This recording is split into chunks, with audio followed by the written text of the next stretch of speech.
Dengan demikian, ia akan menjadi pemenangnya. Ia benar-benar melaksanakan rencana jahat itu, namun hal yang sangat mengerikan dan tak pernah ia duga terjadi. Hyunji terjatuh dari panggung dan meninggal seketika. Halo and hi everyone, kembali lagi bersama gue di Tenda Sari di malam Jumat yang creepy ini. Jadi malam Jumat kali ini gue bakal ceritain dua cerita kisah mistis gitu.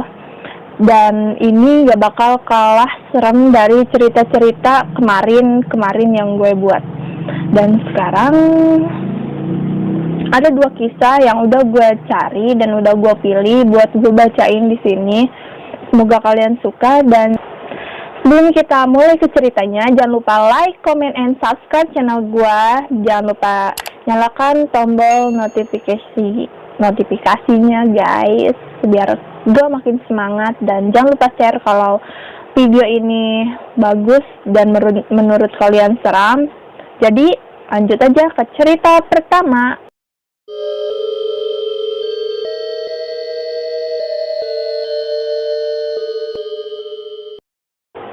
Oke, cerita pertama.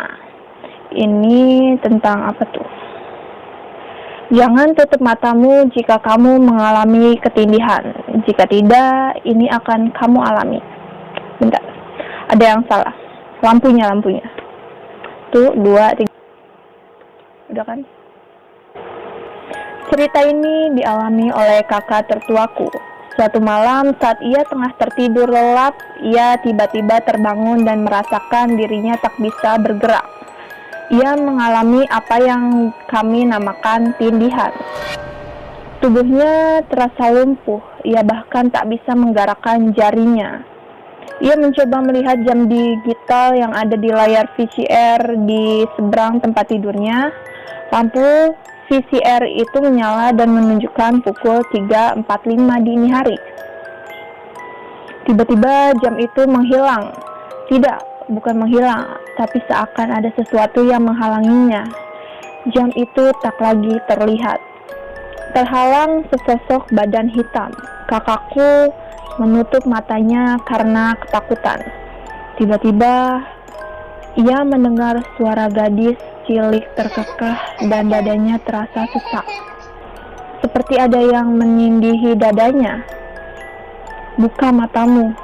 Suara itu terdengar dari atas dadanya. Aku tidak bisa membukanya. Kakakku terlalu takut akan apa yang mungkin ia lihat saat membuka matanya. Jika kamu bisa tidur dengan mata terbuka, bisik gadis itu, kau akan mendapatkan kue bulat yang manis. Selanjutnya, kue bulat, gadis itu terkikik, dan kakakku akhirnya pingsan. Keesokan harinya, kakakku menceritakan kepadaku tentang kejadian semalam. Namun, aku hanya menertawakannya, karena aku pikir itu sangat konyol. Namun saat itu, aku kemudian menyesal. Siangnya, pada hari yang sama, kakakku ditemukan meninggal dunia. Ia tertabrak bus sekolah. Saat meninggal, saksi mata mengatakan matanya membelalak lebar. Kenapa nih? Pada hari pemakamannya, seseorang gadis cilik mendatangiku. Ia adalah sepupu jauhku. Michan menyuruhku memberikan ini pada kakakmu. Aku menerimanya. Siapa Michan? Aku pikir Michan adalah saudara yang lain.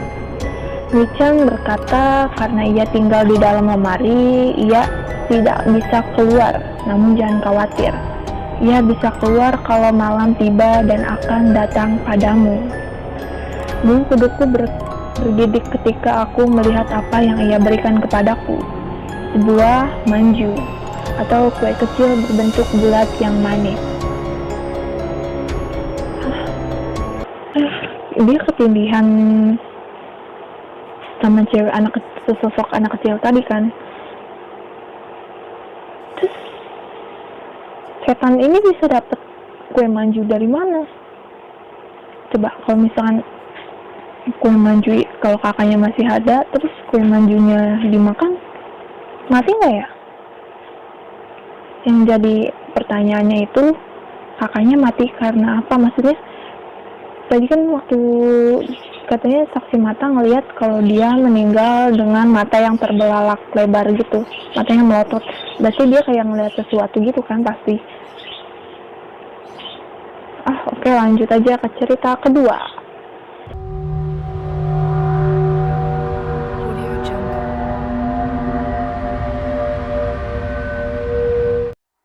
Alkisah, ada dua orang balerina bernama Hyunji dan Jihyun.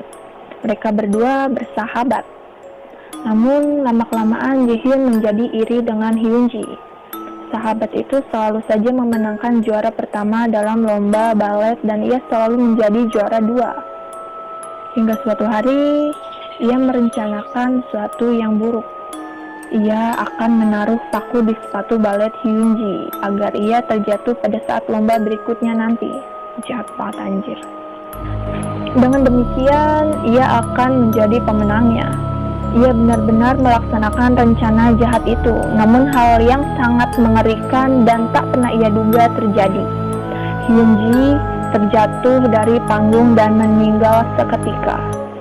Awalnya Jihyun merasa sedih dan menyesal, namun lama-kelamaan ia menikmatinya.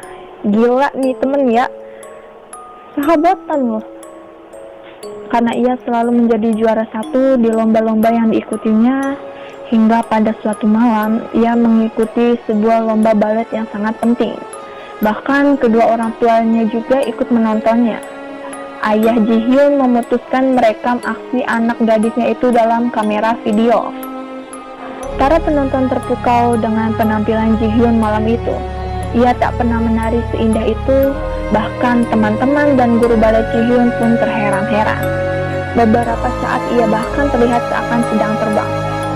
Setelah pertunjukan selesai, para penonton pun bertepuk tangan. Namun, suara tepuk tangan itu berubah menjadi jeritan ketika Jihyun ambruk. Kenapa tuh? Para medis memeriksa dan mengatakan yang menakutkan. Jihyun sudah meninggal sejam sebelumnya. Gila. Jadi yang tadi nari-nari itu bukan Jihyun, geng. Sejam lalu, dong. Berarti waktu dia nari balet tadi dia udah meninggal. Kata gue, menurut gue tuh arwahnya Hyunji itu masukin Jihyun, terus nggak ngerti gue. Namun bagaimana itu bisa mungkin terjadi, ujar ayah Jihyun.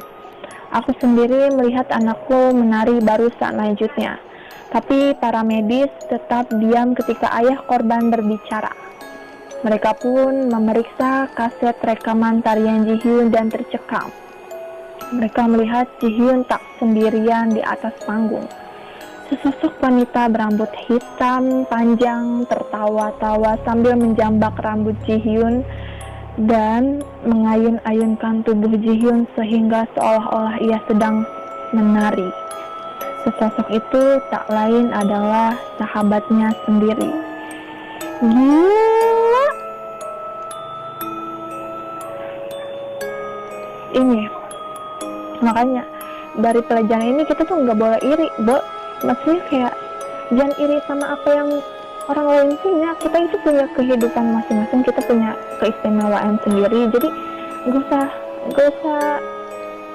maksudnya nggak usah iri sama apa yang mereka punya. Tiap orang itu istimewa, guys. Tiap orang itu punya kelebihan masing-masing. Jadi jangan pernah iri sama kelebihan seseorang, karena belum tentu seseorang itu punya kelebihan yang ada di diri kita. Asik, mantep nih gue nih. Oke, guys, 2 kisah yang udah gue ceritain ini putih banget gue. Wih, terbang. Oke, guys, 2 cerita ini yang udah gue ceritain menurut gue terlalu singkat ya, tapi ya udahlah, namanya juga udah terlanjur gue baca dan udah oke. Jadi terima kasih yang udah nonton dan jangan lupa like, comment, and subscribe channel gue. Kalau emang bener-bener serem atau seru, kalian bisa share ke teman-teman kalian. Dan ya terima kasih banget yang udah dukung dari awal-awal, dan makasih mulu gue. Ya udahlah. Sampai ketemu malam Jumat berikutnya di kisah sisa yang lebih seram dan lebih creepypasta. Oke, sampai jumpa. Bye-bye.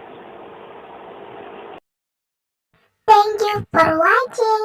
Jangan lupa subscribe.